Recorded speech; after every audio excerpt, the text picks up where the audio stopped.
Ferrari's most powerful feature is not speed, luxury, or that famous red paint. It is the fear that even if you are rich, Ferrari still might reject you. Picture a millionaire walking into a Miami dealership with $500,000 ready, Rolex shining, confidence on full volume. He expects espresso, smiles, and VIP treatment. Instead, Ferrari gives him the coldest answer possible. Sorry, this car isn't for you. In America, money usually opens doors. Ferrari makes rich people beg for the key. Comment chosen or rejected, because this is not just a car brand. This is manipulation with leather seats. Most automakers chase volume. Toyota builds millions of cars because scale is the business. Ford wants dealerships moving metal. Tesla once made buyers feel like they were joining the future. Ferrari does the opposite. It keeps production tight, keeps access controlled, and turns waiting into a flex. The numbers make this even crazier.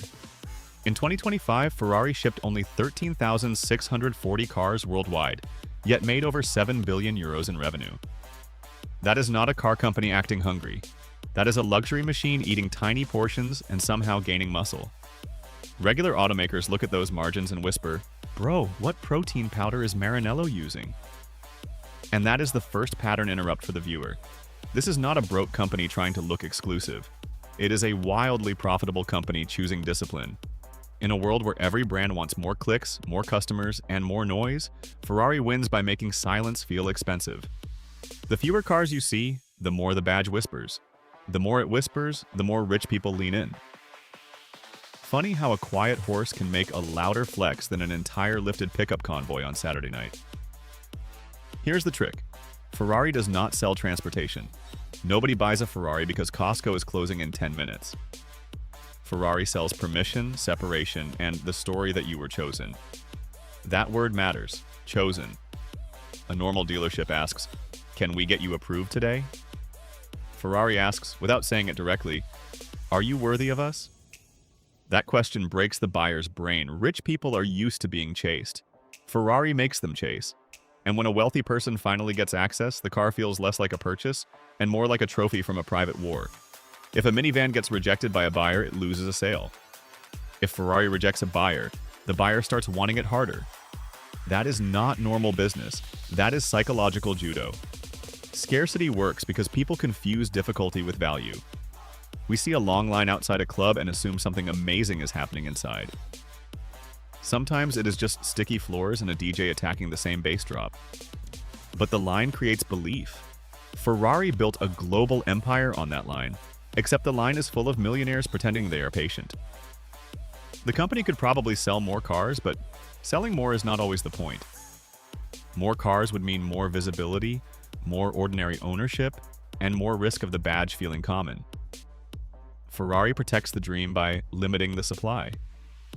That is why every car becomes a moving advertisement for exclusivity. And then comes personalization, the part where Ferrari turns obsession into profit. Buyers do not just pick a color.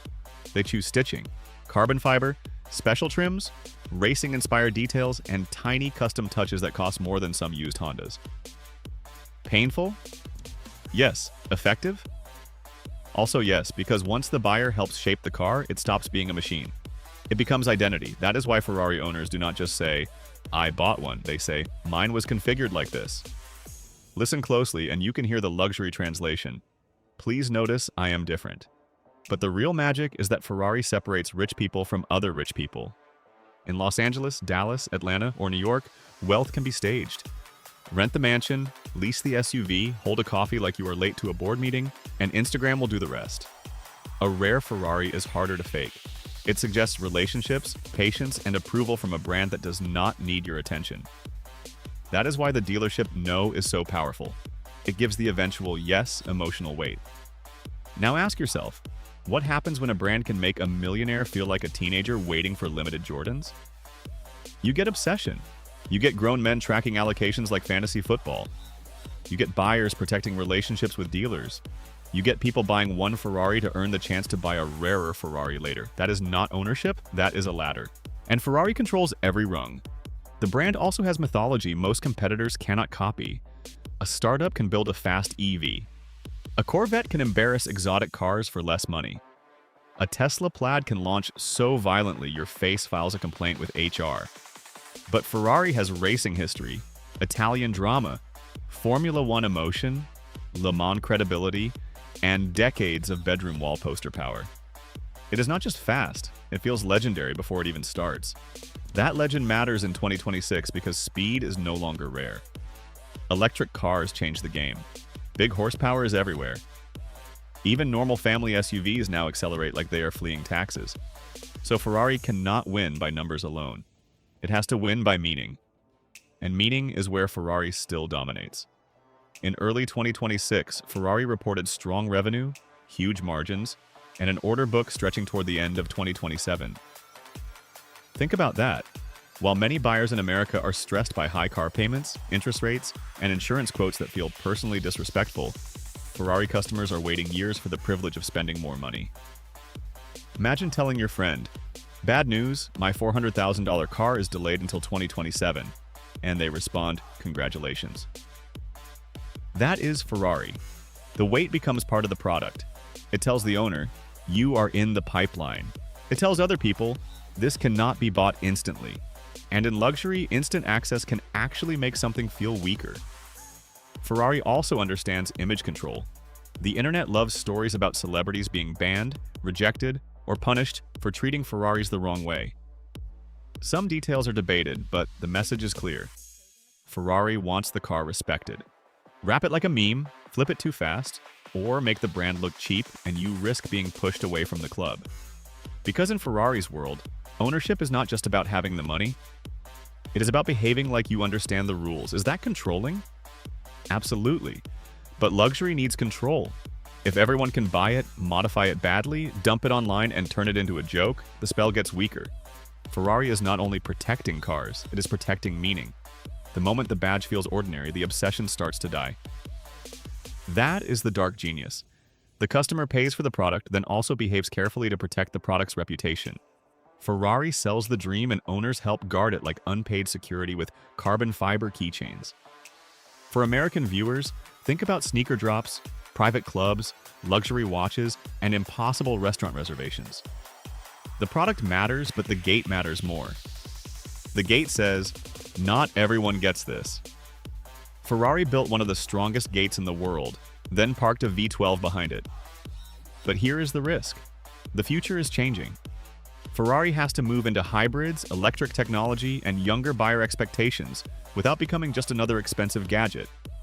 If it goes too digital, loyal fans may miss the soul. If it stays too old school, it risks becoming a museum with better exhaust notes.